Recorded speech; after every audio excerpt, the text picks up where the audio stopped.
But before we can know our real self, we have to let go of the false self. We have to come to know the false self. That's the hard part of the journey, because that's where the complexity lies. The real self is actually very simple. You don't need to know anything. In fact, you have to forget everything you know to realize the real self. You even have to forget your spiritual knowledge. That's why I recommend people don't read a lot of spiritual books if you're on a spiritual path. It will just confuse you. And you'll be filling your mind with information that turns out to mostly be wrong. So if you read books, it's good to read them in a class situation where whatever misconceptions grow out of your interpretation of what you read or what the author put into it can be straightened out. But the less you read, the better, because you don't want to clutter the mind, you want to empty the mind.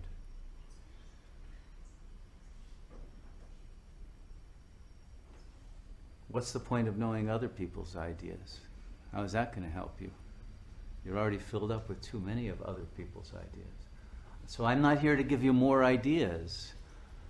I'm here to help you gain the courage to let go of the ideas you have and discover who you are when there are no ideas cluttering your mind. Before you ever had ideas, in the silence of your original self. And that's what every true spiritual path wants to do. It wants to help you discover who you are, not who some sacred book tells you you're supposed to be.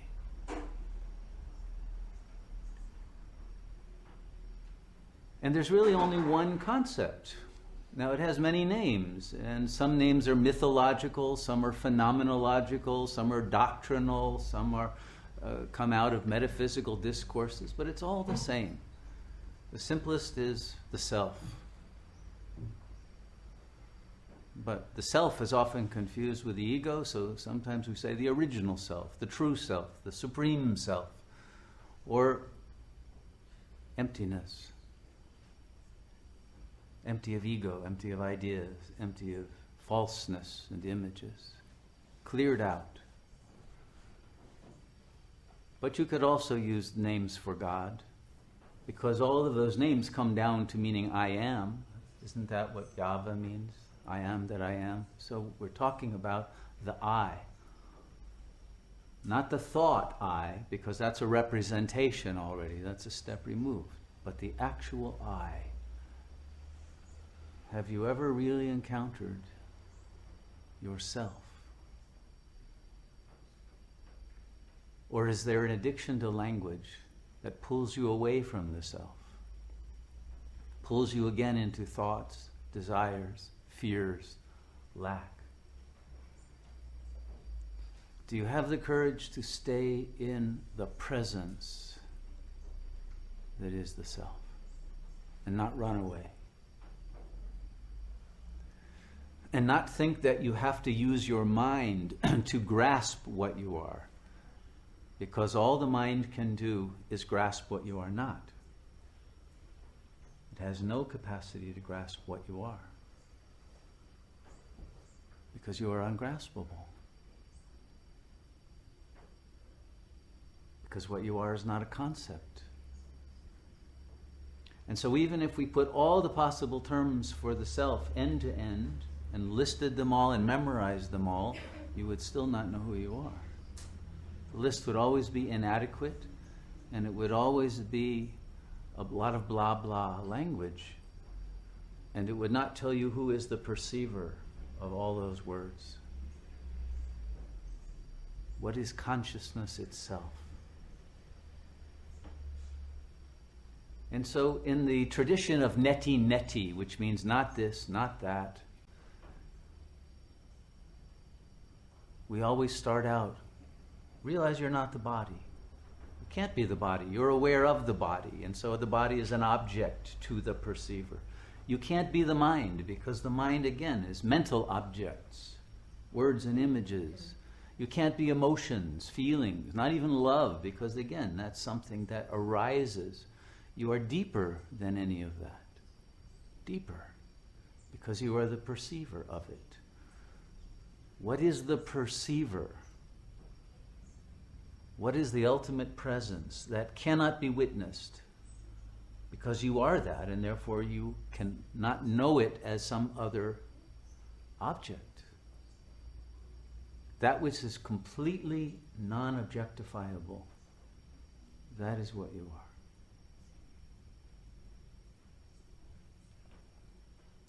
But to know the non-objectifiable self, you must be in absolute stillness, not thinking. And it's in that stillness that all the attributes that are so famous about the self emerge, like love, light, joy, bliss, power, shakti, wisdom. All of that comes when the mind is stilled, made into absolute silence, so that there is a space for all of that to be downloaded, for all of those higher energies to emerge. But if your mind is cluttered with thoughts, or it's moving quickly from one thought to another and one image to another, then you haven't created a vessel that can contain the energy of the real self. So in meditation, we are practicing creating a space, a sacred space, by silencing the mind and reaching pure awareness. That is emptiness. In Buddhism, that is that ultimate term that is used in many traditions in Buddhism, shunyata, emptiness. But the emptiness is not empty of the self, it's filled with the self. It's empty of ego, it's empty of falseness, it's empty of mental activity, it's empty of egoic emotions, fear and desire. But it's full, it's absolutely full with the bliss of the self. And this is the great paradox.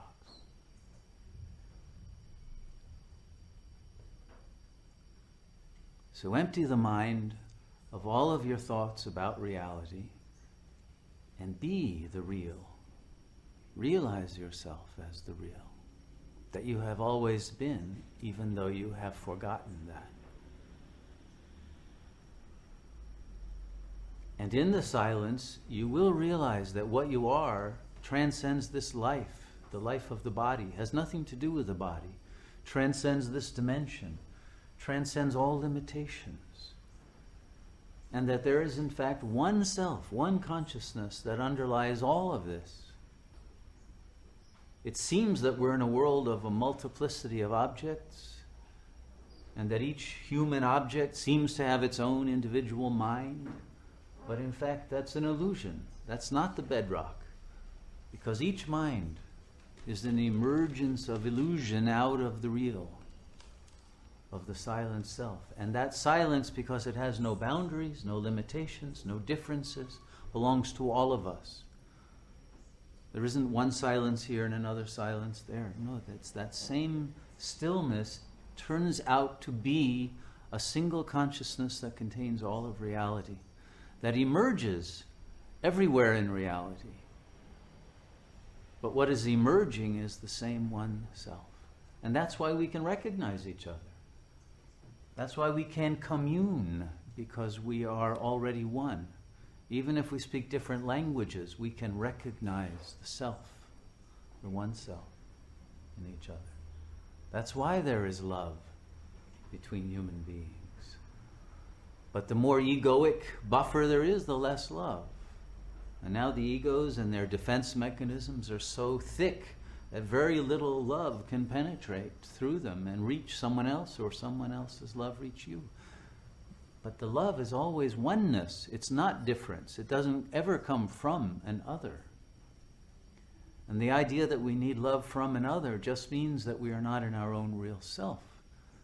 Because the self is the one love that creates and sustains this entire universe. Once you know that you are that love and the source of that love, all neediness drops away. All fear of rejection drops away. All need for approval and affirmation from others drops away, and all the egoed games that create all the suffering drops away. All the addictions to things that fill up your lack of love, whether it's food, candy, eye candy, ear candy, whatever it is you want to fill yourself up with, you don't need anymore. You're filled with the presence of God, and that's the state of grace.